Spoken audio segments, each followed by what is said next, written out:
Hello. जो practice set करेंगे उन्हीं का कल्याण होना है ना। चलिए, साउंड आप लोग को जा रहा है। अब हम क्लास को स्टार्ट करते हैं और आज के क्लास की हम शुरुआत करेंगे और प्रयास करेंगे कि आज के जो हमारे सेक्शन हैं 40 क्वेश्चन के, हम 40 क्वेश्चन को बेहतरीन तरीके से आपको पढ़ाने की कोशिश करेंगे। जहाँ कंसेप्ट की ज़रूरत होगी हम आपको कंसेप्ट भी देने का प्रयास करेंगे। आप सब लोग इस सेशन से जुड़िएगा और हम आपको जानकारी दे देते हैं जहाँ भी, क्योंकि हो सकता है बहुत सारे लोग ऐसे होते हैं जिनको टाइम से जानकारी नहीं मिल पाती है। चलिए, हमने जानकारी आपको दे दिया है। ठीक है,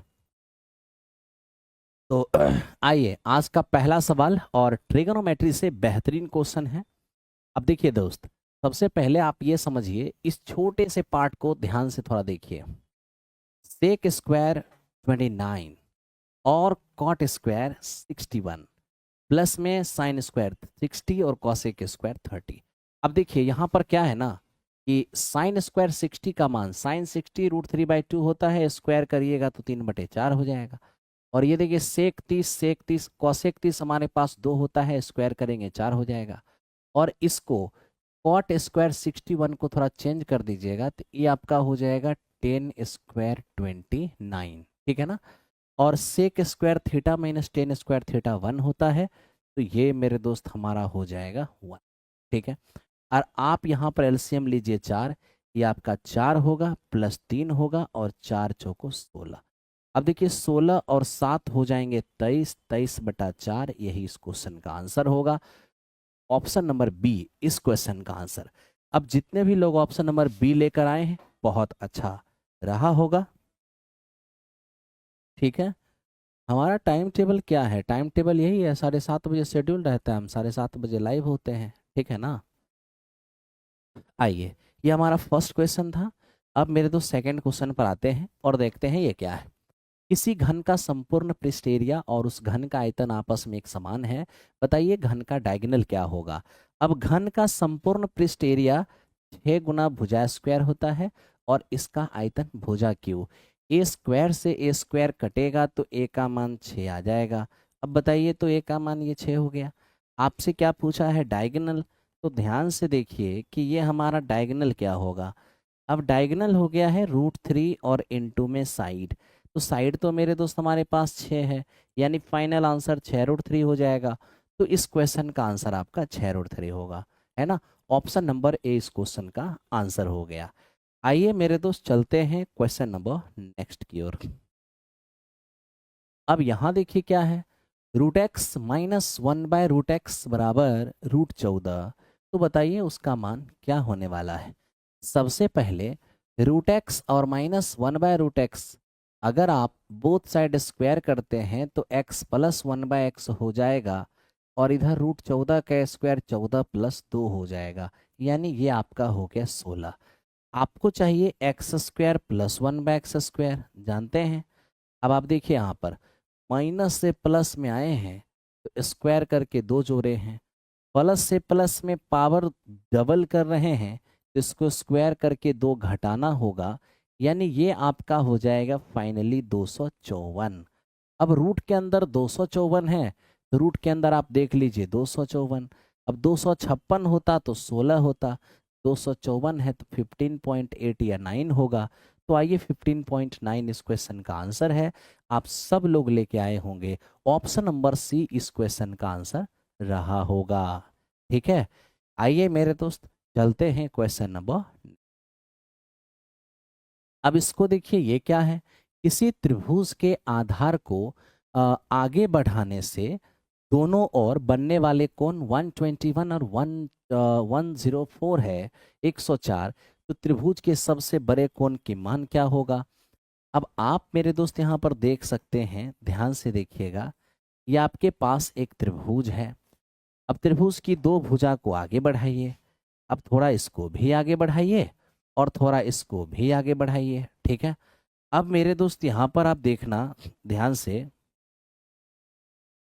यहाँ देखना जरा, ये हमारे पास क्या हो जाएगा, 104 और ये हमारे पास क्या है, तो मेरे दोस्त ये है 121। ठीक है, अब थोड़ा सा समझो इस चीज़ को कि कैसे क्या हो सकता है। मेरे दोस्त रेखा पर 180 डिग्री के कोण बनते हैं। अगर ये हमारा 121 है तो निश्चित तौर पर ये कितना हो जाएगा, तो ये आपका हो जाएगा 59। अब यहाँ भी रेखा पर 180 डिग्री के कोण बनेंगे, तो ये हमारे पास 104 है तो ये 76 होगा। अब इन दोनों को जोड़ लेते हैं तो 135 होता है, तो ये मेरे दोस्त हमारा 45 होगा। यानी सबसे बड़ा कोण यही होगा 76। तो इस ट्रायंगल का सबसे बड़ा एंगल हो जाएगा 76। 76 इस क्वेश्चन का आंसर आ रहा होगा और आप लोग बना रहे होंगे।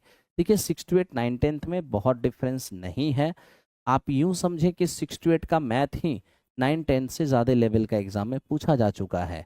इसलिए मैं तो कहूँगा कि जो 6 to 8 की तैयारी करते हैं उन्हें भी 9 10th लेवल के लिए तैयार रहना चाहिए। ठीक है, देखिए उस लेवल की पढ़ाई करना चाहिए। अब यहाँ क्वेश्चन नंबर 5 है, ए और बी किसी काम को 14 दिन और 18 दिन में कर सकते हैं। आप देखिए ए किसी काम को 14 दिन में और बी उस काम को 18 दिन में कर सकते हैं। इन दोनों का एलसीएम लेंगे तो 126 हो जाएगा। ध्यान देना मेरे दोस्त, 14 दिन में 126 तो एक दिन में कितना 9, और 18 दिन में 126 तो एक दिन में 7। अब क्या कहा क्वेश्चन, ए 6 दिनों तक काम करता है और फिर काम करना छोड़ देता है। तो बताइए ए अगर 6 दिन तक काम करेगा तो ए की क्षमता 9 है, 6 दिन करेगा तो 54 काम कर डालेगा।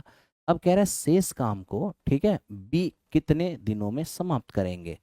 बताइए 126 में 54 अगर घट जाएगा तो 72 रहेगा ना। अब इस 72 काम को बी कितने दिन में करेंगे, 7 इफिशियंसी से।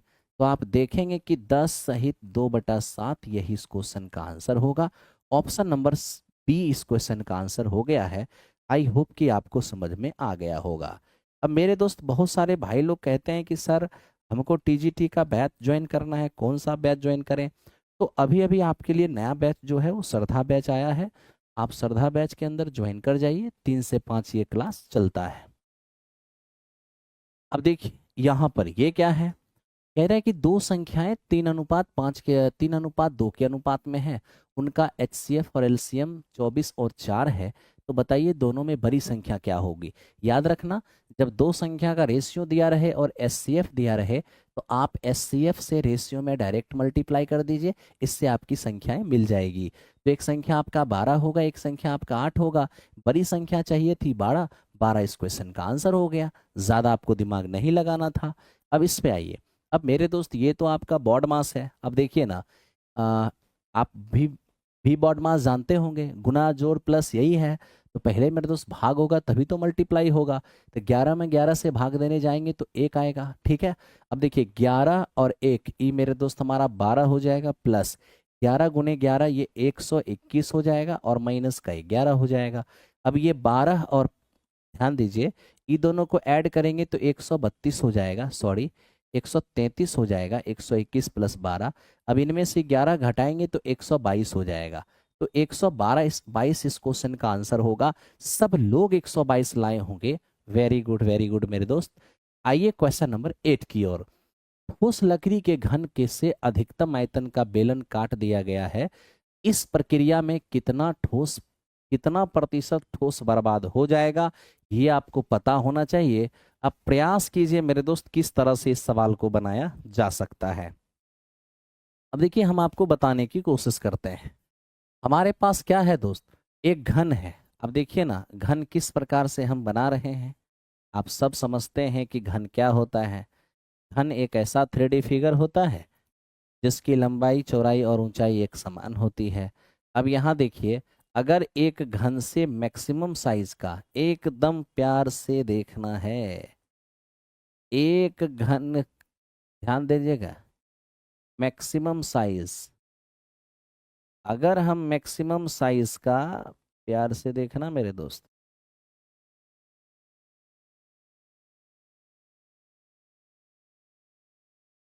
ये हो गया आपका घन। ठीक, अब एक घन से मैक्सिमम साइज का बेलन काटा गया तो जो मेरे दोस्त घन का हाइट होगा वही तो बेलन का भी हाइट होगा। ठीक है, और जो इस घन की भुजा होगी ना, वही मेरे दोस्त इस बेलन का व्यास होगा।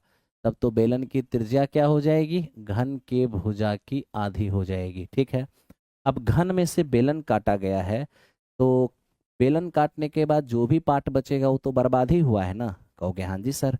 अब देखो, अगर हम यहाँ पर बर्बाद प्रतिशत निकालना चाहेंगे, इसके लिए क्या करना होगा, घन के आयतन में से बेलन का आयतन हटाना होगा। और बेलन का आयतन क्या है, पाई आर स्क्वायर एच। आर है a/2, स्क्वायर करेंगे तो a/4 होगा। पाई आर स्क्वायर एच, एच हमारे पास a है। तो घन के आयतन में से आप बेलन के आयतन को हटा दिए, ये हुआ बर्बाद सामग्री। तो मेरे दोस्त बर्बाद कितना बर्बाद हुआ, ऊपर किस में से बर्बाद हुआ, तो घन में से। बेलन न काटे हैं तो जो बचा है बर्बाद हुआ है, किसका हिस्सा, घन का ही हिस्सा, घन से ही बेलन काटा गया। इतना बर्बाद होगा, इतना में इतना यूज होगा, जो बचेगा वही बर्बाद होगा। किससे, घन से, तो घन का आयतन नीचे रखना है और इंटू 100। आप थोड़ा सा कैलकुलेट करके देखिए, 21.42% आपको नजर आएगा। यानी इस क्वेश्चन का आंसर ऑप्शन नंबर बी हो जाएगा। अब आप में से जिन्होंने बी लाया होगा, बहुत अच्छा रहा होगा, है ना।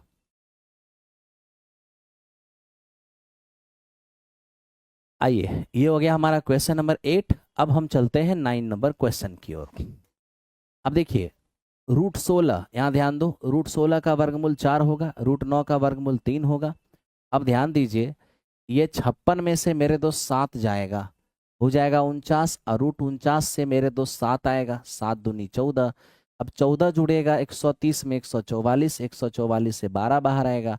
अब 37 + 12 49, 49 का वर्गमूल 7 आएगा। यानी इस क्वेश्चन का रिजल्ट हो जाएगा 7, जो कि ऑप्शन नंबर ई में है। नन ऑफ दिस, इसका आपका 7 हो गया। ठीक है, चलिए बहुत बढ़िया है, ये हमारा 9 नंबर क्वेश्चन। अब 10 नंबर क्वेश्चन पर आइए। अब देखिए 10 नंबर क्वेश्चन में क्या लिखा है मेरे दोस्त, पहला साल में जो हमारा इंटरेस्ट है ना वो 500, और मेरे दोस्त सेकेंड ईयर में जो हमारा, ठीक है, पहले वर्ष के अंत में 500 और दूसरे वर्ष के अंत में 550। यानी ये पहला साल का अमाउंट है और ये दूसरे साल का अमाउंट है। लगातार साल के अमाउंट में भी वृद्धि प्रतिशत से रेट निकलेगा। तो देखिए, एक साल का गैप है ना, तो बोलिए एक साल में कितना का इंक्रीज हुआ है, 50 का इंक्रीज हुआ है। किससे, 500 से, और इंटू 100। आप अगर चेक करेंगे तो 10% आपको नजर आएगा। यानी कि रेट ऑफ इंटरेस्ट यहाँ पर 10% काम कर रहा था। तो इस क्वेश्चन का आंसर ऑप्शन नंबर ई हो जाएगा। ठीक है, इस क्वेश्चन का आंसर ऑप्शन नंबर ई हो जाएगा, 10% हो जाएगा। अब जिनका भी आप में से 10% आया होगा, सही रहा होगा। आइए नेक्स्ट क्वेश्चन को देखिए। cos 27 है x, तो बोलिए यहाँ पर क्या होगा, 1063। तो सबसे पहले 1063 को चेंज करिए। 1063 को चेंज करिएगा तो 10 को बदलने से cot, और 63 में क्या जोड़ेंगे, 90। ये मेरे दोस्त हमारा 37। और याद रखिए, cot 37 का मतलब क्या होता है, आधार और बटे में लंब। और ई जो आपके पास, सॉरी 37 बोल रहे हैं, 63 में 27 जोड़ेगा तो 90, cos 27 है ना। 10 63 को बदलेंगे तो cot 27। cot थीटा बराबर क्या होता है, आधार और बटे में लंब। अब आपको दिया हुआ है cos 27, ये दिया है x, नीचे कुछ भी नहीं तो एक, ये हो गया आधार और बटे में कर्ण। यहाँ से लंब निकालने जाएंगे तो √अंडर कर्ण स्क्वायर माइनस आधार स्क्वायर। ठीक है, अब आप देखो मेरे दोस्त, आधार कितने हैं, ये हमारे x हो जाएंगे। लंब कितने हैं, तो लंब हमारे हो जाएंगे 1 माइनस, ये हो जाएंगे 1 - x²। यानी इस क्वेश्चन का आंसर आपका ऑप्शन नंबर बी हो जाएगा। अब जिनका भी आप में से बी आ रहा होगा, करेक्ट रहा होगा। ठीक है दोस्त, चलो आइए चलते हैं क्वेश्चन नंबर नेक्स्ट।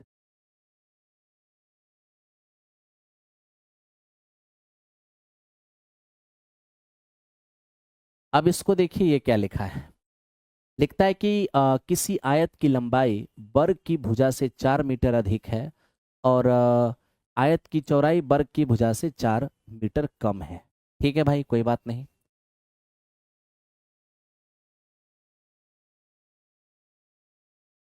अब ये देखिए, लंबाई जो है वो वर्ग की भुजा से 4 मीटर ज़्यादा है। वर्ग की भुजा को ये मान लीजिएगा, ये 4 मीटर ज़्यादा है। आयत की चौड़ाई वर्ग की भुजा से 4 मीटर कम है तो 4 मीटर कम हो गया। ठीक है भाई। अब हमें कह रहा है कि वर्ग का क्षेत्रफल इतना है, वर्ग की भुजा को ए माने हैं तो वर्ग का क्षेत्रफल ए स्क्वायर होगा, जो कि 527 हमें नजर आ रहा है। ठीक है, सॉरी 27 नहीं है, 67 है, 567। ओके। अब मेरे दोस्त क्या लिखता है, आयत का क्षेत्रफल बताइए क्या होगा। अगर हम आयत का क्षेत्रफल लेने जाएंगे तो आप सबको पता है कि लंबाई और इंटू चौड़ाई हो जाएगा, ए प्लस बी इंटू ए माइनस बी, ए स्क्वायर और माइनस बी स्क्वायर होगा।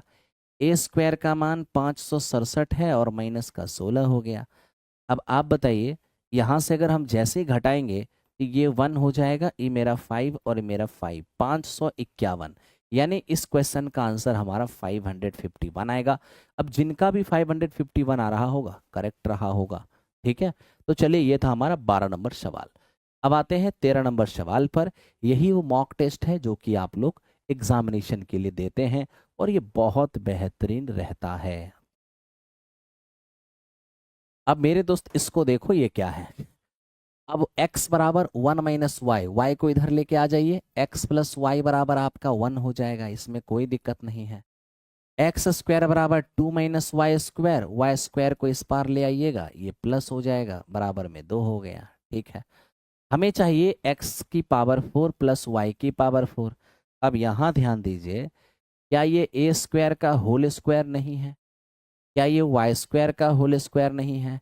A square plus B square ये हो जाएगा ए प्लस बी का होल स्क्वायर और माइनस में 2ab। ठीक, अब यहाँ देख लीजिए आप मेरे दोस्त, इसको बोथ साइड स्क्वायर कीजिए, ये होगा A square plus B square plus 2ab और बराबर में 1 का स्क्वायर 1, इसका मान है 2 तो 2 रखिए, प्लस 2xy और बराबर हमारे पास 1, 2xy और बराबर हमारे पास -1 है, xy का मान -1/2 है। अब आइए मेरे दोस्त, आप आराम से बैठा सकते हैं, ये X square plus Y square, 2 का स्क्वायर 4 हो गया, 2 इंटू एक्स वाई का होल स्क्वायर करेंगे तो 1/4 हो जाएगा। अब 4 माइनस 1/2 ये हमारे पास 7/2 होगा, यानी इस क्वेश्चन का आंसर ऑप्शन नंबर बी हो जाएगा। 7/2, 7/2, बहुत भाई लोग 7/2 लेके आ रहे हैं, 7/2 आपका आंसर है। ठीक है, चलो धन्यवाद। नेक्स्ट क्वेश्चन की ओर चलते हैं, आगे बढ़ते हैं। अब इसको देखो, एक ट्रेन 48 किलोमीटर पर आवर की चाल से दौड़कर अपनी यात्रा 10 घंटे में पूरी करती है। यदि समान दूरी को 8 घंटे में तय करना है तो ट्रेन की चाल क्या होगी। ठीक है, ट्रेन की चाल क्या होगी। अब मेरे दोस्त आपसे हम एक सवाल पूछते हैं। अब 48 किलोमीटर पर आवर की चाल से अपनी यात्रा 10 घंटे में पूरी करती है। ध्यान दीजिए, 48 किलोमीटर पर आवर की चाल से अपनी यात्रा 10 घंटे में पूरी करती है। इसका मतलब है कि मेरे दोस्त उसकी यात्रा है कितना, 480 किलोमीटर, 480 किलोमीटर। समान दूरी 8 घंटे में तय करने के लिए उसकी क्या स्पीड होगी। अब बताओ, यही 480 किलोमीटर की दूरी अगर आप 8 घंटे में ट्रेवल करते हैं तो मेरे दोस्त 6 घंटे है ना, उसकी स्पीड क्या हो जाएगी, 6 किलोमीटर पर आवर। यही इस क्वेश्चन का आंसर होगा, है ना। थोड़ा रुक जाइए, 48 किलोमीटर पर आवर की चाल से 10 घंटे में दौड़कर अपनी यात्रा पूरी की तो 480 हो गया। समान दूरी को 8 घंटे में ट्रेवल करना है, 8 छः के 48 यानी कि 60 किलोमीटर पर आवर आपकी स्पीड हो जाएगी। तो 60 किलोमीटर पर आवर आपकी स्पीड हो जाएगी, तो इस क्वेश्चन का आंसर ऑप्शन नंबर ई हो जाएगा। आप में से सबके ई रहे होंगे, कहीं कोई दिक्कत नहीं है। अब ये देखिए, cos 2 थीटा प्लस 54 बराबर साइन थीटा। हमें कह रहा है 2 थीटा प्लस 54 0 से बड़ा और 90 से छोटा है, बताइए इसका मान क्या होगा। अब आपको ये बात पता होना चाहिए कि साइन को बदलने से कॉस आता है, कॉस को बदलने से साइन, ध्यान देना, साइन को बदलने से कॉस आता है, कॉस को बदलने से साइन, और टेन को बदलने से कॉट आता है और कॉट को बदलने से टेन। सेक को बदलने से कॉसेक आता है और कॉसेक को बदलने से सेक। बदलने से जो आता है बराबर में नजर आ जाए तो थीटा का योगफल क्या होगा? तो थीटा का योगफल हो जाएगा कितना? बस वही काम कीजिए। कॉस को बदलने से साइन आता है, बराबर में नजर आ गया तो दोनों के थीटा का योगफल 90 हो जाएगा। एक हमारा 2 थीटा प्लस 54 और ये हमारा थीटा, दोनों को जोड़ने से 90। अगर हमारा 3 थीटा बराबर 90 माइनस 54 यानी 36 होगा, थीटा का मान हो जाएगा 12, है ना। अब थीटा का मान ये क्या हो गया? ठीक है, थीटा का मान 12 आ गया, कोई बात नहीं। चलो अब इस पर बैठाओ। अब देखो ऊपर में 1 है और ई हमारे पास 10। अगर आप थीटा का मान 12, 12 पंचे कितना हो जाएगा? 60 हो जाएगा, प्लस 12 पंचे 60/2, ई आपका हो जाएगा कोसेक 30। अब 1/10 60 हो जाएगा, कोसेक 30 हो जाएगा। 1/2 प्लस √3, ये हमारे पास हो जाएगा 2 माइनस √3। तो इस तरह से इस क्वेश्चन का आंसर हो गया 2 माइनस। ऑप्शन नंबर ए आप इसका आंसर निकाल चुके हैं। ठीक है, चलिए अब चलते हैं क्वेश्चन नंबर नेक्स्ट की। अब यहां देखो x बराबर -102 और -3, -2 21 plus 16 divide by 20 divide by 5 -3 into 22 और -11। तो बताइए x का मान क्या होगा? अब आप मेरे दोस्त यहाँ देखो, 20 में 5 से भाग देंगे तो क्या हो जाएगा? यहाँ देखो, आपको भी बॉड मास तो समझ में आ रहा है। यहाँ पर बड़ी ब्रैकेट है, यहाँ पर करली ब्रैकेट है और यहाँ छोटी ब्रैकेट है। पहले छोटी ब्रैकेट का प्रोसेस करो। 20 में 5 से भाग दिया तो 4 हो जाएगा और 16 में 4 से भाग दिया तो 4 हो जाएगा। इसका मतलब ये पूरा ऑपरेशन करने से रिजल्ट हो गया है 4। ठीक है, अब यहाँ के बाद क्या होगा? अब आप देखिए, 21 और 4 25, आई हो जाएगा आपका 66। अब 25 में अगर 66 घटेगा तो माइनस का हो जाएगा 41, यानी कि -2 और इंटू हो जाएगा -41। तब तो ये आपका x बराबर हो जाएगा माइनस का 102 और माइनस। अब देखिए ध्यान से, बड़ी ब्रैकेट के अंदर जो है वो हमारे पास बचा है माइनस का क्या? माइनस का मेरे दोस्त 82, और -82 गुने, सॉरी माइनस माइनस प्लस 82 होगा, +82 गुने 3, तो ये हमारा +82 हो जाएगा। और वहां से आप देखोगे -11। हम देखेंगे 102 है, 3 दूनी 6 और 8 तिया 24, ये हमारे पास -11। अब हम यहाँ से काम करने चले जाएंगे।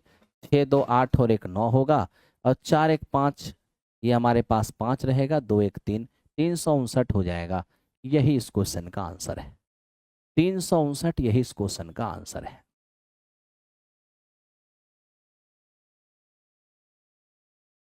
ओके, अब आप इसको देखिए कि ये क्या है। अनुपात 7:11 के प्रत्येक पद में क्या जोड़ा जाना चाहिए ताकि यह 3:4 हो जाए? हालांकि ऑप्शन से भी आप कर सकते हैं। अब आप देख लीजिए ना, 7:11 है, इसको 3:4 बनाना है, तो हमें कह रहा है कि हम इसमें क्या जोड़ दें और मेरे दोस्त इसमें क्या जोड़ दें, आप ये बताइए। तो जब दोनों में समान चीज जोड़ा जाएगा तो समान वृद्धि नजर आना चाहिए, लेकिन समान वृद्धि कहाँ नजर आ रहा है? इसका मतलब ये बैलेंस नहीं है। बैलेंस कीजिए तुरंत आंसर आएगा।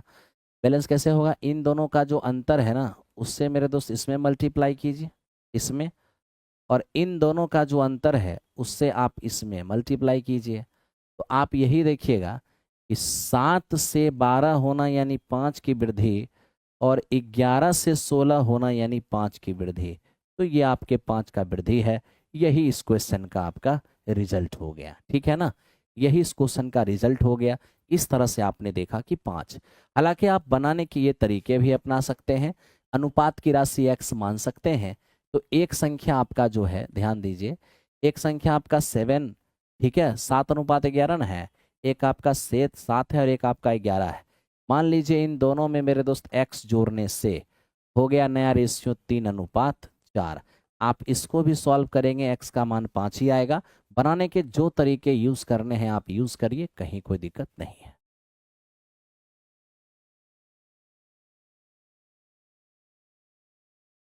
अब आप इसको देखिए, ये क्या है? 3.5 मीटर लंबी एक सीढ़ी एक दीवार के शीर्ष तक पहुंचती है। सीढ़ी दीवार से 60 डिग्री का कोण बनाती है, तो दीवार की ऊंचाई क्या होगा? यह आपका दीवार है, यह आपकी सीढ़ी है, और सीढ़ी की लंबाई दिया है 3.5 मीटर। ठीक है, अब ये देखिए 60 डिग्री का कोण बना रही है। 60 के लिए लंब √3 होगा, आधार 1 हो जाएगा और कर्ण हमारा 2 हो जाएगा। अब 2 के लिए 3.5। ठीक है, तो बताइए 1 के लिए क्या होगा? एकदम ध्यान से देखना है। अब 2 के लिए 3.5 है, तो 1 के लिए क्या होगा? 3.5/2 हो जाएगा। तो √3 के लिए क्या होगा? 3.5 और बटे में 2 इंटू √3। √3 का मान 1.732, 1.732। अब यहाँ से 3.5 ही रहेगा। चाहे आप एक काम कर सकते हैं, डेसिमल हटा लीजिए। 4 पंचे 20, 7 पचे 35, 4 से काटेंगे 4 चौक 16, 4 तिया 12, 4 तिया 12, 7 तिया 21 होगा, 21 2 23 होगा, 28 और 2 30 होगा। यानी कि आपका 3.031 ये आपको दिख रहा है। हालांकि इसका क्या रिजल्ट हो सकता है, ये संभावित वाली बात है ना। अब मेरे दोस्त यहाँ से हम यही देख रहे हैं कि एक लंबी एक सीढ़ी एक दीवार के शीर्ष तक पहुंचती है। यदि सीढ़ी दीवार से 60 डिग्री का कोण बनाती है। अब देखो मेरे दोस्त, यहीं पर क्या हुआ ना कि आप एडवांस सोच लिए। ठीक है, आप एडवांस सोच लिए और आपने गलत डायग्राम बना दिया। ये गलत डायग्राम क्यों बना दिए? क्योंकि आपने एंगल बना दिया जमीन से, जबकि क्वेश्चन बोला था कि सीढ़ी जो एंगल बना रही है वो दीवार से। तो सीढ़ी जो है ना, यही है आपकी सीढ़ी और ये है आपकी दीवार। ठीक है मेरे दोस्त, ध्यान से देखना। ये जो सीढ़ी है ना, वो दीवार से 60 बना रही है। यहाँ पर स्पष्ट लिखा हुआ है कि सीढ़ी जो है वो दीवार के शीर्ष तक पहुंचती है और दीवार से 60 बना रही है। तब तो मेरे दोस्त सोचिए, 90 है, ये 60 है, तो ये 30 हो जाएगी। ठीक है, अब 30 के सामने 1 और 60 के सामने √3 और 90 के सामने 2, और यही जो सीढ़ी है वो दिया हुआ है 3.5। अब 2 का मान 3.5, तो 1 का मान हो जाएगा 3.5 और बटे में 2, यानी आप कह सकते हो कि 1.75 मीटर। यही इस क्वेश्चन का आंसर होगा। ठीक है, तो इस क्वेश्चन का आंसर ऑप्शन नंबर ए हो जाएगा। चलिए अब आगे चलते हैं, क्वेश्चन नंबर नेक्स्ट। अब इसको देखिए, ये क्या है? 2 वर्षों में 16,000 रुपए की राशि पर समान ब्याज दर पर अर्जित चक्रवृद्धि ब्याज और साधारण ब्याज का अंतर इतना है। बताइए ब्याज की दर क्या होगी? आपको पता होगा कि 2 साल के CSI का अंतर जो है वो प्रिंसिपल इंटू R²/100 है ना। R²/100 नहीं, R/100 का होल स्क्वायर। ठीक है, तो CI और SI का जो आप अंतर देख पा रहे हैं, ये आपके पास 1000 है। ये प्रिंसिपल, तो प्रिंसिपल आप जानते हैं 16,000 है, और ये R² ये हमारे पास 10,000 होगा। अब यहाँ से अगर हम थोड़ा कैंसिल आउट भी करते हैं तो 3 0 से 3 0 कट गया। ये यहाँ पर आ गया हमारा 10,000, और यहाँ पर मेरे दोस्त ये 16 आपका R²। स्क्वायर ट्रांसफर करेंगे तो ये 100 और बटे 4 हो जाएगा, यानी फाइनली R का मान हो जाएगा 25। फाइनली R का मान हो जाएगा 25, कहीं कोई दिक्कत नहीं है। लेकिन याद रखना कि 2 साल के CSI का अंतर अगर दिया है, प्रिंसिपल दिया है, तो रेट बराबर आप डायरेक्ट भी लिख सकते हैं रूट के अंदर CI SI का अंतर और बटे प्रिंसिपल और इंटू 100। आप डायरेक्ट यहाँ पर ऐसे कर सकते हैं। तो आप कर सकते थे सीधे 1000 लिखते और बटे में कितना 16,000 और इंटू 100 करते, डायरेक्ट 25 हो जाता। इतना आपको टेंशन लेने की जरूरत नहीं थी, आप आराम से आंसर लेके आ जाते 25, कहीं कोई दिक्कत नहीं है। ठीक है, अब नेक्स्ट क्वेश्चन पर आइए, इसको देखिए। अब देखिए ये हमसे कह रहा है कि एक वृत्ताकार लोन का परिमाप है 1232। लोन के चारों ओर 7 मीटर चौड़ा रास्ता है। बताइए मार्ग का क्षेत्रफल क्या होगा? अब आप देखिए ये आपका वृत्ताकार लोन है। अभी लोन का हमें क्या दिया हुआ है? परिमाप। तो मेरे दोस्त अब देखिए ना, वृत्त का परिमाप होता क्या है? 2πr, और ये है 1232। अब यहाँ से हम देख रहे हैं 11 दूनी 22, 11 दूनी 22 और 11 एकम 11, 11 एकम 11, 11 दूनी 22। ठीक है। अब यहाँ से देखिए 4 4 से जाएगा 28, यानी आर का मतलब हो जाएगा 196।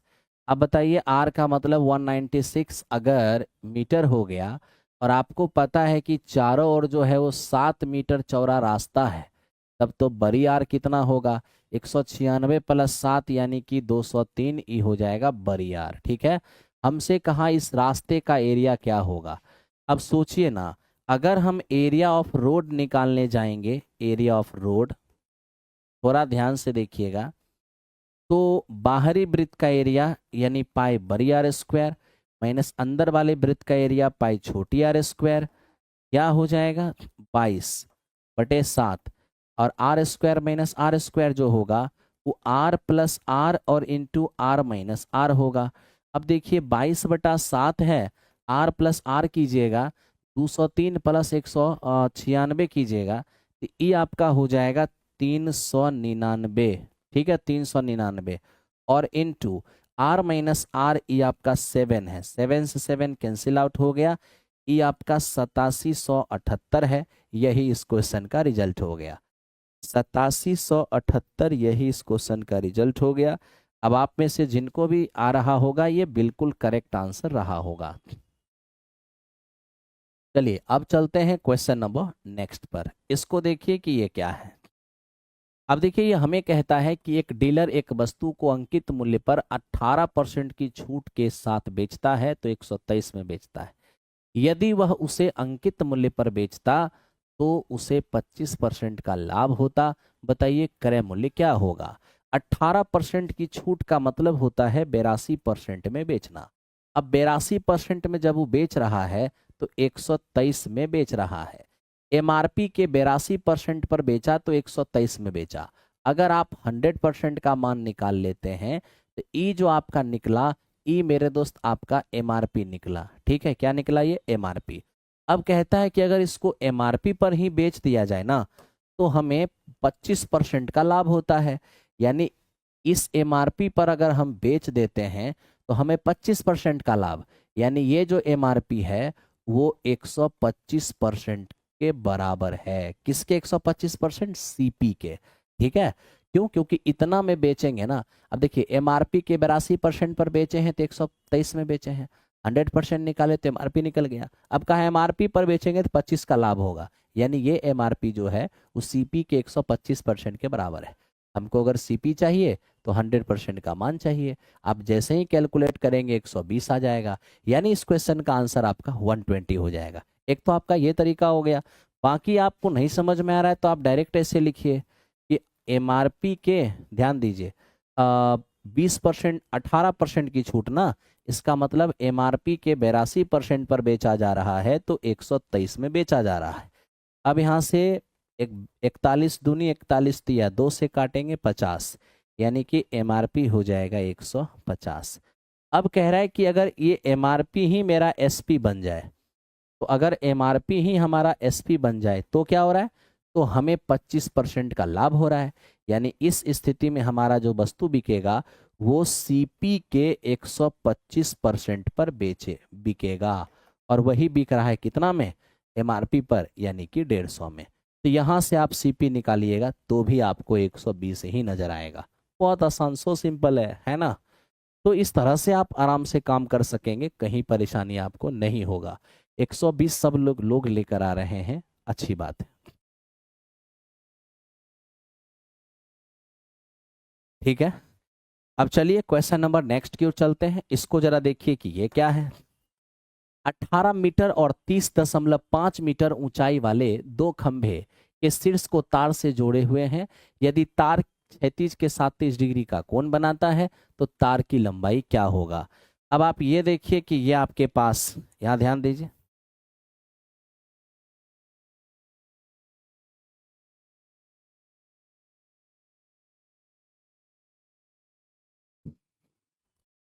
ये आपके पास तार है, सॉरी, ये आपके पास दो खंभे हैं।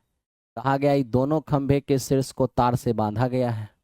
ठीक है, तार से बांधा गया है। ओके, अब एक की ऊंचाई हमारा 18 मीटर है और एक की ऊंचाई हमारा 30.5 मीटर है। अब आप यहाँ पर मेरे दोस्त देख सकते हैं क्या, ये आपकी ज़मीन है। हमें कहा कि ये जो तार है क्षैतिज के साथ, क्षैतिज के साथ मतलब यहाँ पर कितने डिग्री कोण बना रहा है, 30 डिग्री का। तो बताइए इस तार की लंबाई क्या होगा। आप खुद सोच के देखिए, अगर ये पूरा यहाँ से यहाँ तक 30.5 है, जिसमें ये 18 है, तो ये भी 18 होगा, श्योर है। 30.5 में 18 हटा दीजिए, तो मेरे दोस्त ये हमारा 12.5 हो जाएगा। ठीक है, अब आप सोच के देखिए कि 30 के लिए लंब आपका 1 है, आधार आपका √3, कर्ण आपका 2 होगा। जब 1 का मान 12.5 है तो 2 का मान क्या होगा, 25 हो जाएगा। यानी इस क्वेश्चन का रिजल्ट आपका 25 हो जाएगा। अब जिनका 25 आ रहा होगा सही है, जिनका 25 नहीं आ रहा होगा नहीं है। ठीक है, चलिए चलते हैं नेक्स्ट क्वेश्चन पर। जिस बैच की जो टाइमिंग दी गई है उस टाइमिंग पर वो बैच अवश्य होगा। अब देखो ये हमारे पास 2 पॉइंट है, अगर हम P और इसको Q मान लेते हैं, दोनों के बीच की दूरी कितना है, 13। ठीक है, तो आप बताइए ना, अगर हम PQ स्क्वायर करते हैं तो 13 का स्क्वायर 169 होगा, और दो बिंदु के बीच की दूरी का स्क्वायर क्या होगा, x के अंतर का स्क्वायर, y के अंतर का स्क्वायर। ठीक है, अब K-4 का स्क्वायर, अच्छी बात है, प्लस ये हमारा y2 - y1 करेंगे तो -4 - 8 का स्क्वायर होगा, बराबर ये 169 हो जाएगा। अब K-4 का स्क्वायर हो गया। अब यहाँ देखो 12 का स्क्वायर 144 जाके घटेगा, ये आपका 25 हो जाएगा। अब तनिक सोच के देखिए कि इस K का मान क्या होना चाहिए। अब K का मान क्या रख दें कि स्क्वायर करके 25 आ जाए। 5 का स्क्वायर करेंगे तो भी 25 होगा। अब -5 का स्क्वायर करेंगे तो भी 25 होगा। K का मान -1 रख दीजिए, -5 का स्क्वायर 25। और साथ ही साथ आप इस K का मान क्या रख सकते हैं, 9। अब 9 में 4 गया 5, 5 का स्क्वायर 25। तो इस क्वेश्चन का आंसर आपका -1 भी हो जाएगा और 9 भी हो जाएगा। ठीक है, यानी आप आंसर क्या कह सकते हैं, हमारा आंसर ऑप्शन नंबर सी होगा। ए और बी दोनों ही इस क्वेश्चन का आंसर हो जाएगा। ठीक है, चलिए आइए अगले क्वेश्चन की ओर, अगले क्वेश्चन को देखिए। अब ध्यान से मेरे दोस्त इसको देखना। हमें कह रहा है कि पूलक मेंजा के पास जो कंचे हैं वो इस रेशियो में, जयराम और मेंजा के पास इस रेशियो में, पूलक जयराम के पास उपलब्ध कंचों का क्या रेशियो होगा। तो ऐसा कीजिए, मेंजा इसमें भी है, मेंजा इसमें भी है, मेंजा को बीच में रखिए। ठीक है, तो मेंजा को बीच में रखते हैं, एक तरफ पूलक को रखते हैं, ठीक है, और एक तरफ आप जयराम को रखिए, घबराने की कोई बात नहीं है। बताइए, पूलक और मेंजा 5:9, ये हमारे पास 5:9 है। जयराम और मेंजा 7:18 है, जयराम के लिए 7, मेंजा के लिए 18। यहाँ तो मेंजा जयराम हो गया, तो मेंजा के लिए 18 है और जयराम के लिए 7 हो जाएगा। उलट दिए हैं, जयराम मेंजा 7:18 था, अब मेंजा जयराम करेंगे 18:7 हो जाएगा। अब आपको क्या करना है, दोनों मेंजा कॉमन है, मेंजा को सेम करिए। अब सेम करने जाइएगा तो सेम करना तो आसान, ऐसे भी दिख रहा है, मेंजा यहाँ 18 है तो यहाँ 18 बना दीजिए, 2 से गुना, इधर भी 2 से गुना हो जाएगा। क्या बोला था, पूलक और जयराम, बताइए पूलक कितना है 10 और जयराम कितना है 7, यानी 10:7 इस क्वेश्चन का आंसर हो जाएगा। ऑप्शन नंबर ए हो जाएगा। आज का क्वेश्चन बहुत आसान है। ठीक है, आज का क्वेश्चन थोड़ा इजी है, आपने बनाया होगा, हालांकि कोई बात नहीं है, इजी टू ईडी से ही धीरे धीरे उठेगा, तभी जाके आप अच्छा कर पाएंगे। अब ये देखिए, लिखता है किसी त्रिभुज के तीनों भुजा की लंबाई अगर 3, 4 और 5 है, तीनों भुजाओं में से इस त्रिभुज की सबसे बड़ी भुजा और सबसे छोटी भुजा के बीच का अंतर इतना है, तो बताइए त्रिभुज का क्षेत्रफल क्या होगा। सबसे पहली बात मेरे दोस्त, ये देखिए 3x, 4x और 5x अनुपात की राशि x मान भी लें तो इसका स्क्वायर और प्लस इसका स्क्वायर और बराबर हो जाएगा इसका स्क्वायर। इसका मतलब ये एक ट्रिपलेट है। ट्रिपलेट कहने का मतलब क्या है, ट्रिपलेट कहने का मतलब है कि ये एक समकोण त्रिभुज है, और समकोण त्रिभुज में ध्यान से देखना, सबसे बड़ी भुजा ये कर्ण है, ये आपका लंबाधार में से एक होगा, है ना। अब देखिए, बड़ी भुजा और छोटी भुजा के बीच का अंतर दिया है 3.6। अगर हम दोनों के बीच का अंतर की बात कर लेना तो 3 और सबसे बड़ी सबसे छोटी के अंतर 2 का होगा, जो हमारे पास 3.6 है। अब एक का मान क्या होगा 1.8 है। अब एक का मान 1.8 है, तीन का मान क्या होगा 18 तिया 54 5.4। अब एक का मान अगर 1.8 है, 18 चौक 72 7.2 होगा। तो इस तरीके से आपने ये देखा कि ये हमारे पास 5.4 है और ये हमारे पास 7.2 है। अगर हम इसका एरिया निकालने जाएंगे समकोण त्रिभुज का, 1/2 ये हो जाएगा लंब और ई हो जाएगा आधार। तो आप देख पाइएगा, इससे इसको काटिएगा 2.7 और ये 7.2, यानी मल्टीप्लाई करने से यूनिट डिजिट आपको 4 नजर आएगा। और 7 दूनी 14, ज़्यादा ज़्यादा 19, यानी आपको 19.44 नजर आ रहा है। 19.44 आप में से जिनका आंसर होगा बहुत अच्छा रहेगा। ठीक है, चलिए आइए चलते हैं। 25 नंबर हो गया, अब 26 नंबर की ओर। 26 नंबर ये क्वेश्चन देखिए मेरे दोस्त, 72 से अगर कोई संख्या कट रही है तो 8 से भी कटेगी और 9 से भी कटेगी। 8 की डिविजिबिलिटी रूल है कि आखिरी 3 अंक 8 से कटना चाहिए। अब 8 से भाग देंगे 78 में, 8 9 72, 6 6 पर 4 64, तभी 8 से कटेगा। y का मान हो गया कितना, 4 हो गया। अब 9 की डिविजिबिलिटी लगाइए, अंकों का योग 9 से कटना चाहिए। तो देखिए यहाँ पर हो क्या जाएगा, 8 3 11 7 18, 9 से कट गया है ना, 9 से कट गया। फिर हम देख रहे हैं कि 9 से 9 गया, 6 3 9 भी 9 से कट गया। बच गया 8 4 12, 12 प्लस एक्स। तो अगर 12 प्लस एक्स इसको काटना है 9 से, तो एक्स का मान 6 होना चाहिए।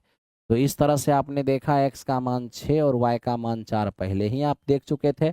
18 में से 8 गया तो 10 हो जाएगा, इस क्वेश्चन का आंसर हो जाएगा। अब जिनका आप में से 10 आया होगा करेक्ट रहा होगा। ठीक है भाई, आओ चलते हैं क्वेश्चन नंबर नेक्स्ट पर। अब आप यहाँ देखो ये क्या है, रविवार को पुस्तकालय में औसतन 510 और अन्य दिनों में 240 आगंतुक आते हैं। रविवार से शुरू होने वाले 30 दिनों के महीने में प्रतिदिन आगंतुकों की संख्या क्या होगी।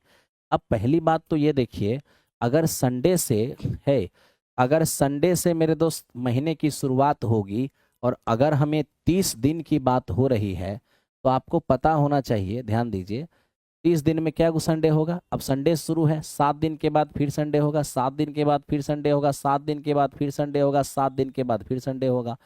मतलब कहने का है कि 7 7 14 7 21 7 28, मतलब है कि इस महीने में 5 संडे होगा। कितने संडे होंगे, 5 संडे। संडे से शुरू करोगे तो 5 संडे होगा 30 दिन में, है ना। यानी कि 5 दिन जो है 510 510 करके लोग आएंगे घूमने के लिए। ठीक है, अब 30 दिन में 5 दिन अगर आया है 510, बच गया 25, और बाकी के 25 दिनों में किस औसत से आ रहा है, 240 के औसत से आ रहा है। तो ये हो गया 30 दिन का कुल आगंतुक। 5 दिन इतना इतना और 25 दिन इतना इतना, ये हो गया 30 दिन का कुल आगंतुक, कुल गेस्ट। अब इसमें अगर आप टोटल दिनों की संख्या से भाग देंगे तो ये आपका नया एवरेज आ जाएगा। ठीक है, तो ये आपका नया एवरेज आ जाएगा, आप लोग का आ भी गया होगा, है ना। आप लोग इसको बना भी लिए होंगे। कितना आंसर आ गया भाई, 285। बहुत बढ़िया है, 285 अगर आप मल्टीप्लाई किए होंगे बहुत अच्छे से 285 आपको आया होगा। ठीक है, चलिए आइए अब चलते हैं अगले क्वेश्चन की ओर। ये हमारा 28 नंबर सवाल है। 28 नंबर सवाल को देखिए। अब देखिए हमारे पास एक, ध्यान दो मेरे दोस्त, हमारे पास एक पॉइंट है बी और एक पॉइंट है सी। एक, बी का कोऑर्डिनेट जो है वो 6,4 है और सी का कोऑर्डिनेट जो है वो 9/5 और मेरे दोस्त 8 है। हमें कहता है कि एक पॉइंट है हमारा एम, एकदम ध्यान से देखिए, सॉरी, एक पॉइंट है हमारा ए जो इसे 5:1 में बांटती है। अब इस पॉइंट ए का कोऑर्डिनेट हम नहीं जानते, एक्स वाई मान लीजिए। ठीक है, अब आपको ये पता होना चाहिए कि मेरे दोस्त ये आपका m है और ये आपका n है। ठीक है, अब जैसे ही हम सेक्शन पॉइंट विभाजन बिंदु का x निकालने जाएंगे तो क्या होता है, mx2 और nx1, यानी कि m का गुना होगा x2y2 में और n का गुना x1y1 में। अब x निकालेंगे तो mn x से टकराएगा, तो लीजिए m यानी 5, x2 इसमें मल्टीप्लाई करेंगे, 5 से 9/5 में मल्टीप्लाई करेंगे तो 9 होगा, प्लस nx1 1 से गुना 6 में करेंगे तो 6 हो जाएगा, बटा m प्लस n तो 5 और 1 6 हो जाएगा। फाइनली कितने हो जाएंगे, तो यहाँ से आप देखिए 2.5 होगा। अगर आप y निकालने जाएंगे तो क्या होगा, my2, तो 8×5 = 40 प्लस ny1, तो 1 और गुने 4, ये आपका 4 होगा, और बटे 5 और 1 हो जाएगा 6। अब आप यहाँ से देख लीजिए ये क्या हो गया। चलो ठीक है, अनुपात 4। ओके, एक बार फिर से चेक कर लेते हैं।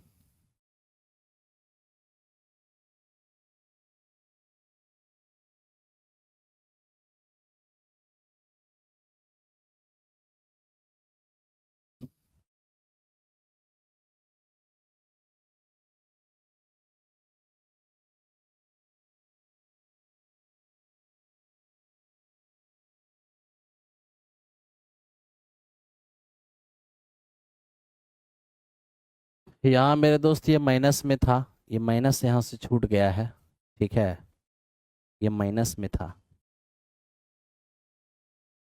तब तो मेरे दोस्त ये हो जाएगा 40 और -4 और बटा m+n 6, कितने हो जाएंगे 6।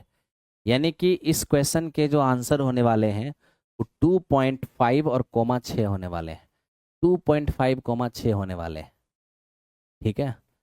अब देखिए कुछ भाई लोग कुछ कहना चाह रहे हैं, क्या हो गया। 27 में क्वेश्चन का आंसर 276 होने वाला है। कहाँ से 276 होने वाला है जी, बताओ। अब आपको काटने खोटने नहीं आ रहा है तो हम क्या करेंगे, 276 कैसे हो सकता है, हैं?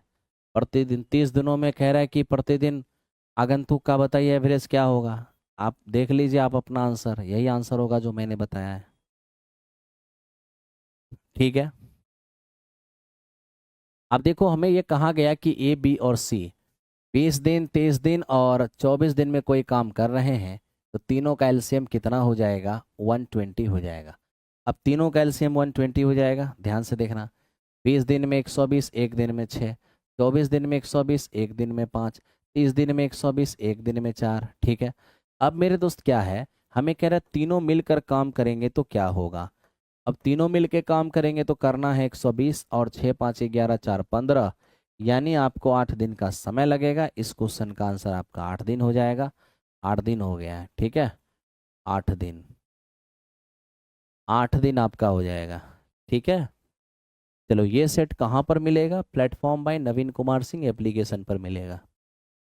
अब देखो धारा की चाल 4 किलोमीटर पर आवर है, एक नाव धारा की दिशा में 40 किलोमीटर जाता है। अब देखिए ना, धारा की दिशा में 40 किलोमीटर जाएगा और धारा के विपरीत कितना जाएगा, तो मित्र मेरे हम देख पा रहे हैं कि धारा के विपरीत ये 12 किलोमीटर जाएगा, ठीक है। अब धारा की दिशा में 40 किलोमीटर और धारा के विपरीत ये 12 किलोमीटर। ऐसा कीजिए, ये धारा के दिशा वाली बात है और ये आपका धारा के विपरीत वाली बात है, ठीक ना। अब यहाँ से हम देख सकते हैं, अगर धारा की दिशा की बात करेंगे नाव प्लस धारा हो जाएगा, धारा के विपरीत वाला बात करेंगे नाव माइनस धारा हो जाएगा। दूरी बटे चाल समय, दूरी बटे चाल समय, दोनों समय मिलके कितना, तो दोनों समय मिलके अगर हम देखने चले जाएं तो ये हमारे पास 4 घंटे हो जा रहे हैं, ठीक है। अब कौन सा ऑप्शन बैठा दे, अगर हम 16 बैठाते हैं वो कटेगा नहीं, 12 ही बैठा लीजिए, चेक कर लीजिए 12 बैठा के। 16 बैठाएंगे, 16 - 12, 12, 4 नहीं आएगा। अगर 12 बैठाते हैं तो 12 4 16 हो जाएगा, यहाँ पर हमारे पास 12 हो जाएंगे, तो ये हमारा हो जाएंगे 16, 8 पंचे 40, सॉरी 10 चौके 40 और यहाँ होगा 4 चौक 16, यानी कह सकते हैं कि 8 पचे 40 और 8 दूनी 16। अब यहाँ पर 12/8 यानी 4 तिया 12, 4 दूनी 8, जोड़ेंगे 8/2 यानी कि 4, बिल्कुल वेरीफाई हो जाएगा। यानी कि 12 इस क्वेश्चन का आंसर होगा, ठीक है, 12 इस क्वेश्चन का आंसर होगा। अब चलिए 31 नंबर सवाल पे आइए, इसको देखते हैं कि ये क्या है।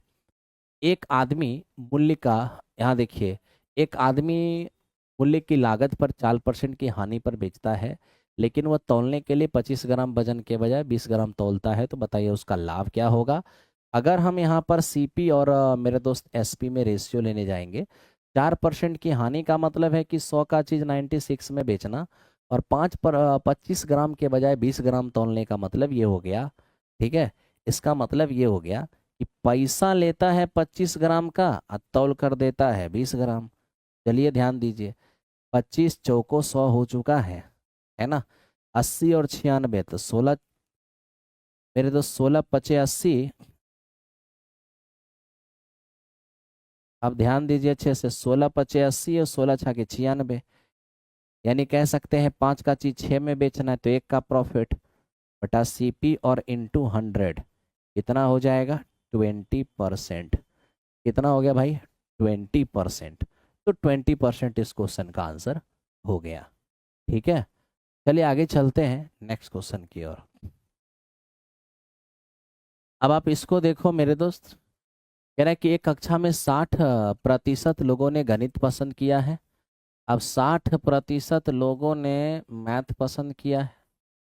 ठीक है, और 45% लोगों ने ये हमारा साइंस पसंद किया है, और 25% लोगों ने दोनों पसंद किया है। 25% लोग, 25% लोगों ने दोनों पसंद किया है। ठीक है, तो बताइए, कम से कम एक विषय, कम से कम एक विषय का मतलब केवल एक विषय और दो विषय सभी लोग, आई मीन आप कह सकते हैं कि मैथ्स यूनियन साइंस। तो मैथ प्लस साइंस और मैथ इंटरसेक्शन साइंस। मैथ हमारे पास 60 है, ये हमारा 45 है, और माइनस ये हो जाएगा 25। अब यहाँ से आप देखेंगे 105 में 25 जाएगा, ये मेरा 80 हो जाएगा। अब ये हमारा हो गया 80।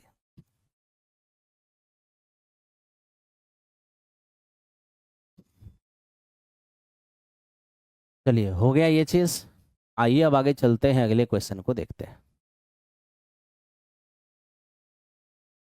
चार क्रमागत विषय विषम संख्याओं का योगफल 160 है, सबसे छोटी संख्याएं क्या होगी। अब देखिए, चार क्रमागत विषम संख्या है, 1 2 3 और 4। ठीक है, अब यहाँ आप समझिए कि चार क्रमागत विषम संख्या है। विषम संख्या, विषम संख्या है मतलब दो दो का अंतर है। ठीक, जब हर पदों के बीच का अंतर एक समान होना तो एवरेज एकदम मिडिल में होता है। एवरेज मिडिल में होता है, इसका मतलब ये हो गया, दो को इधर दो, मतलब हमारा जो एवरेज होगा बीच वाले दोनों के बीच में हो, ये हमारा एवरेज होगा।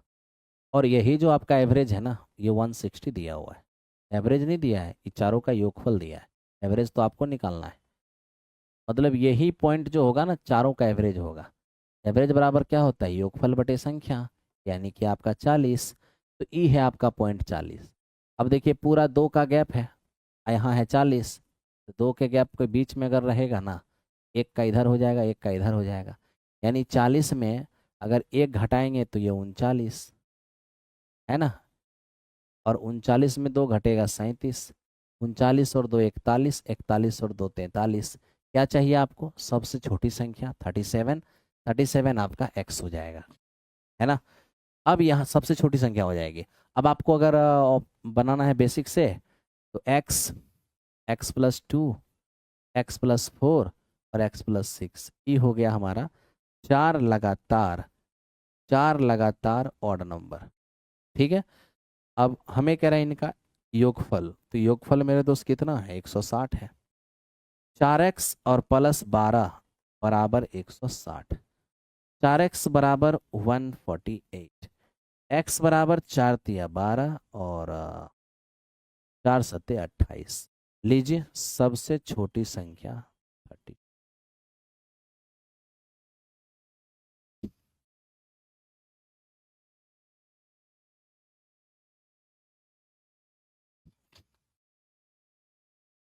अब आप इस क्वेश्चन पर देखिए मेरे दोस्त, ये क्या है, कह रहा है निम्नलिखित आंकड़ों का बहुलक ज्ञात करें।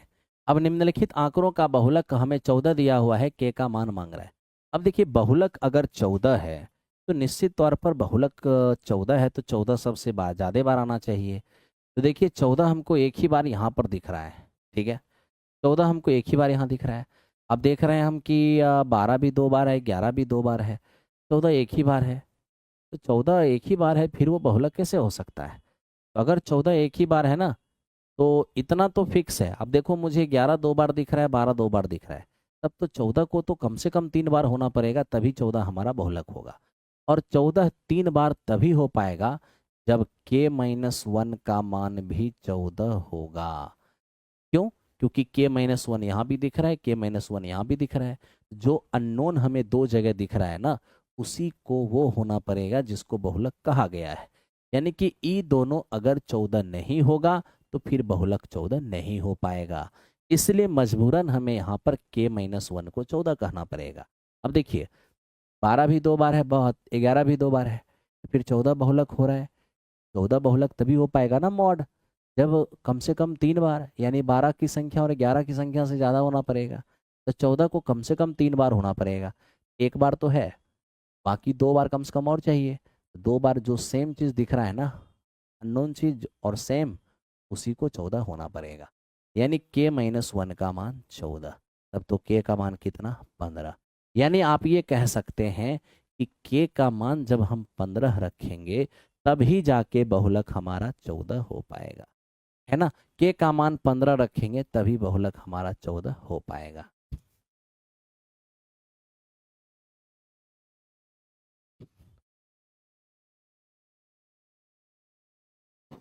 देखिए अभी जो है सेट नंबर 3 से आपको यूट्यूब पर बिल्कुल मिलेगा, लाइव ही चल रहा है, लाइव के फॉर्म में आपको दिखेगा। ठीक है, इसलिए आप लोग देख लीजिए, अभी आपको ये मिल रहा है। ठीक है, अब देखिए यहाँ पर 5 पेंसिल और 4 रबर का प्राइस 13 रुपया है। ध्यान दीजिए, 5 पेंसिल और 4 रबर, इसका जो प्राइस है, ध्यान से देखना, इसका जो प्राइस है वो 13 रुपया है।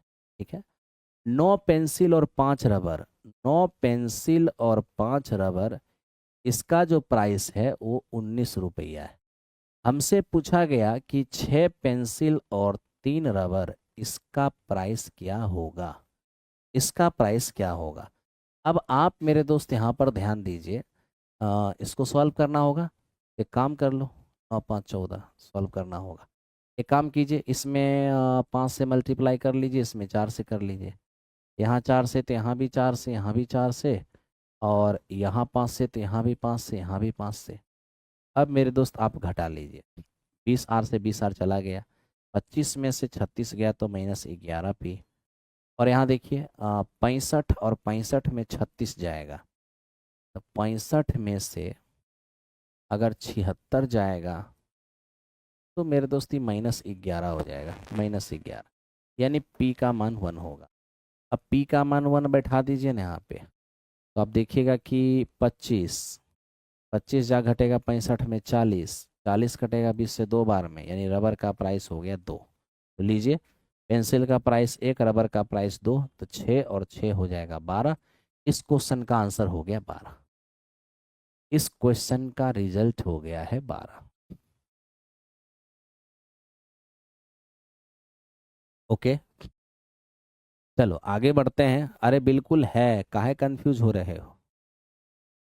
अब 36 नंबर क्वेश्चन पर आइए। एक express train 100 kilometre per hour की स्पीड से चल रही है। प्रत्येक 75 किलोमीटर चलने के बाद ट्रेन 3 बार रुकती है। एक्सप्रेस ट्रेन को 600 किलोमीटर की यात्रा करने में कितना समय लगेगा। सबसे पहली बात तो 600 किलोमीटर की यात्रा करना है, और हर 75 किलोमीटर पर 3 मिनट के लिए रुकती है। तो 75 किलोमीटर पर एक इंटरवल, तो 600 तक में कितने इंटरवल? 600 तक में 8 इंटरवल नजर आ रहा है। लेकिन मेरे दोस्त, क्योंकि 75 से ये कट रहा है 8 बार में, इसका मतलब इसका जो 7 इंटरवल है ना, ये वो इंटरवल है जो रास्ते में होगा। और एक इंटरवल जो मेरे दोस्त है ना, ये वो इंटरवल है जो पहुँच मतलब फिनिशिंग पॉइंट का इंटरवल है। तो मेरे दोस्त जब हम पहुँचिए गए हैं, तो उस समय का इंटरवल 3 मिनट का हो कि 3000 मिनट का हो, कोई फर्क नहीं पड़ता। हमें वो इंटरवल सिर्फ काउंट करना है जो रास्ते में लिया गया। रास्ते में यही 3 इंटरवल लिया गया। एक इंटरवल 3 मिनट का है, तो 7 इंटरवल 21 मिनट का होगा, यानी 21 मिनट रास्ते में रुका है। बाकी 600 किलोमीटर की दूरी अगर 100 किलोमीटर पर आवर की स्पीड से गया है, तो 6 घंटा तो श्योर लगा है। है, और 6 घंटा का मतलब 360 मिनट, जिसमें 21 मिनट ये रुका भी है। तो 360 प्लस 21 381, 381 मिनट इसको पूरी यात्रा में लगा है। यानी इस क्वेश्चन का आंसर हो जाएगा 381। 381 इस क्वेश्चन का आंसर हो गया। ठीक है भाई, ये हमारा है 36। देखिए सुषमा जी, धीरे धीरे धीरे धीरे प्रैक्टिस करते करते करते करते करते करते आपको सब आने लगेगा, इसलिए आप निश्चिंत होकर के काम कीजिए और टेंशन नहीं लीजिए। ठीक है, अब इसको देखिए ये क्या है। एक वस्तु 3 सेकंड में 23 मीटर और 2 सेकंड में 15 मीटर यात्रा करता है। एवरेज स्पीड क्या होगा? एवरेज स्पीड बराबर टोटल दूरी बटा टोटल समय होता है। 23 मीटर पहले यात्रा किया है, 15 मीटर बाद में यात्रा किया है, टोटल समय। तो 3 सेकंड में 23 और मेरे दोस्त 2 सेकंड में 15, यानी आपका हो जाएगा 38। ठीक है, 38 मीटर कितना? 5 सेकंड में। तो ये हमारा हो जाएगा 7.6 मीटर पर सेकंड। ठीक है, 7.6 मीटर पर सेकंड, ऑप्शन नंबर ए इस क्वेश्चन का आंसर हो जाएगा। अब इसको देखिए मेरे दोस्त, ये क्या कह रहा है। एक वेरी वेरी इंपॉर्टेंट रिजल्ट याद रखना। जब कभी भी ऐसा हो कि किसी समकोण त्रिभुज का तीनों हाइट, समकोण त्रिभुज का मेरे मित्र तीनों हाइट दिया रहे, ध्यान रखना, तीनों हाइट दिया रहे और इन रेडियस पूछे, तो याद रखना 1/r बराबर 1/h1 प्लस 1/h2 और प्लस 1/h3। ये वेरी वेरी इंपॉर्टेंट कंसेप्ट है, इस कंसेप्ट को ध्यान रखना।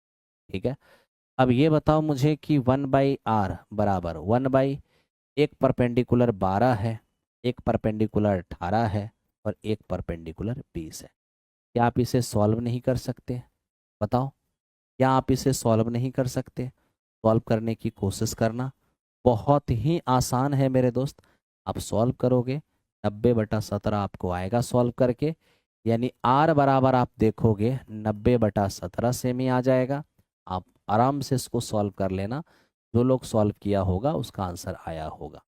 ठीक है, आगे चलते हैं क्वेश्चन नंबर नेक्स्ट की।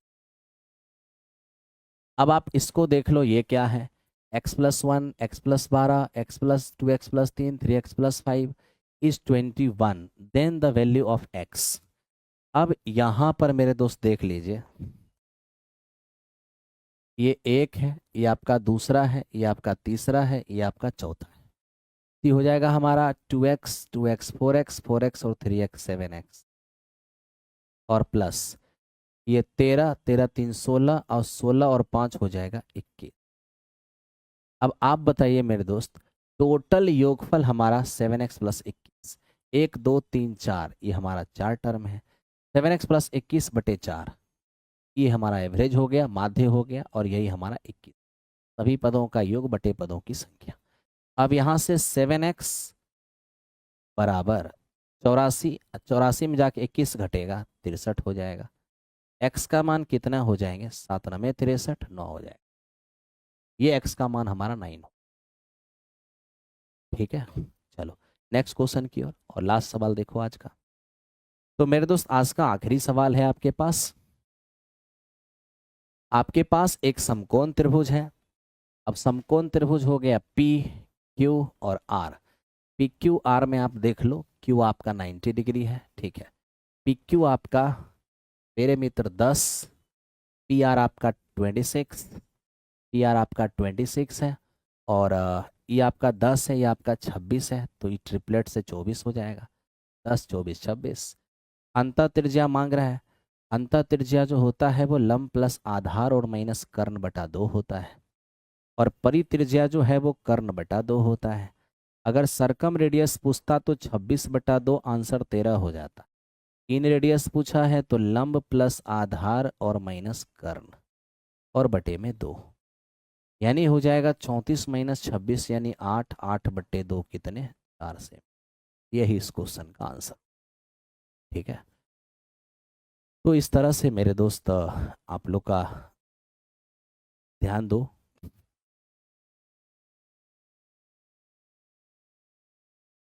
आज का कहानी ख़त्म हो गया। अब हम अगले दिन एक नए सेट के साथ मिलेंगे। हम रूबी आपका हम मैसेज देख लिए, लेकिन मेरे दोस्त क्या करें, अभी स्टूडियो पूरा इंगेज है और स्टूडियो 15-16 तारीख से खाली होगा। हम आपको सेवा 16 तारीख से ही दे पाएंगे। 16 तारीख से पहले हम देखते हैं, अगर रिकॉर्डेड फॉर्म में संभव होता है तो किसी टाइम में रिकॉर्ड करके अपलोड करने की कोशिश करते हैं। ठीक है, हम प्रयास करते हैं। चलिए, thank you very much. Thank you.